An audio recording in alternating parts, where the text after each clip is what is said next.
Tokoh teori politik yang akan saya sampaikan pemikirannya dan saya korelasikan dengan kejadian yang ada di Indonesia yakni John Locke.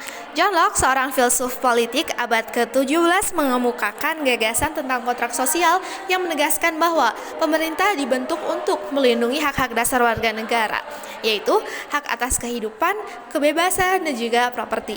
Locke juga percaya bahwa legitimasi pemerintahan bergantung pada persetujuan rakyat, dan jika pemerintah gagal menjalankan tugas ini, maka rakyat memiliki hak untuk menggugat atau bahkan mengganti pemerintahan tersebut.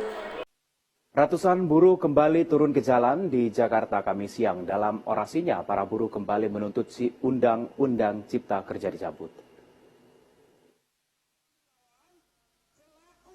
Ratusan buruh yang tergabung dalam Konfederasi Serikat Pekerja Seluruh Indonesia atau KSPSI kembali turun ke jalan untuk berunjuk rasa di Patung Kuda Jakarta Pusat Kamis siang.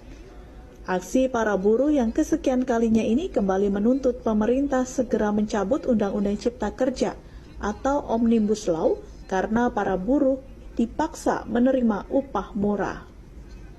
Selain itu, para buruh juga menyoroti undang-undang terkait kesehatan yang membuat para tenaga asing bebas masuk ke Indonesia. Dengan adanya undang-undang Omnibus Law pada kluster ketenagakerjaan, kami dipaksa untuk menerima upah yang murah karena tidak setiap tahun kenaikan upah itu akan mengalami kenaikan yang signifikan. Itu diantaranya.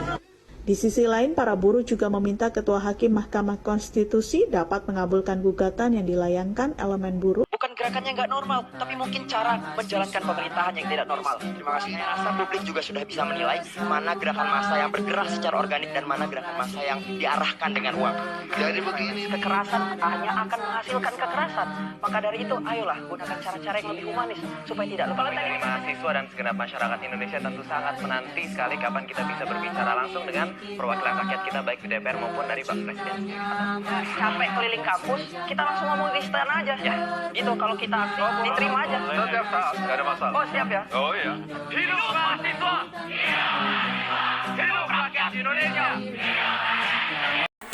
Mari kita analisa bersama terkait pemikiran Locke dengan keterkaitan sebuah kejadian yang ada di Indonesia.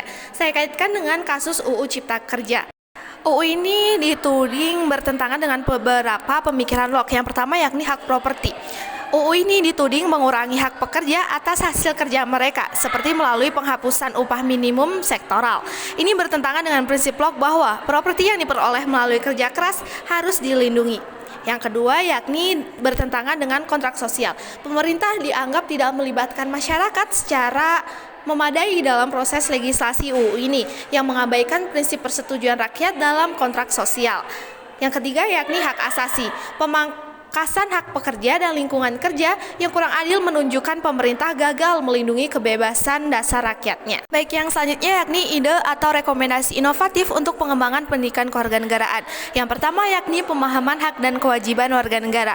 Pendidikan kewarganegaraan perlu mengintegrasikan pemikiran Locke untuk membantu siswa memahami pentingnya hak dasar dan partisipasi dalam pengambilan keputusan publik. Yang kedua yakni simulasi legislasi. Dalam pembelajaran, siswa dapat dilibatkan dalam simulasi proses pembuatan undang-undang, menekankan pentingnya ketertiban publik. Yang ketiga yakni kampanye kesadaran kritis. Melalui proyek sekolah atau kampus, siswa dapat membuat kampanye yang membahas isu-isu politik aktual seperti UU Cipta Kerja untuk meningkatkan kesadaran kritis masyarakat. Ada 21 pasal yang berubah, tetapi ada 7 poin utama, yakni pertama tentang tenaga kerja asing. Tenaga kerja asing dapat dipekerjakan di Indonesia hanya dalam hubungan kerja untuk jabatan tertentu dan waktu tertentu. Pekerja asing harus memiliki kompetensi sesuai dengan jabatan yang akan diduduki. Namun hal itu dilakukan dengan memerhatikan pengutamaan penggunaan tenaga kerja Indonesia. Lalu yang kedua tentang upah dan minimum upah. Termasuk di dalamnya MK menghidupkan upah minimum sektoral yang dihapus oleh Undang-Undang Cipta Kerja. Ketiga, uang pesangon, uang penggantian hak upah, dan uang penghargaan masa kerja. Keempat, pemutusan hubungan kerja. Kelima, perjanjian kerja waktu tertentu atau PKWT. Keenam, tenaga alih daya atau outsourcing. Dan yang ketujuh, tentang pengaturan waktu. Kasus UU Cipta Kerja menjadi contoh nyata bagaimana pemikiran Locke tentang kontrak sosial dapat digunakan untuk mengkritisi kebijakan yang dianggap tidak melindungi hak-hak dasar rakyat. Pendidikan kewarganegaraan berbasis teori politik seperti ini diharapkan mampu mencetak generasi yang kritis, partisipatif, dan peduli terhadap keadilan sosial.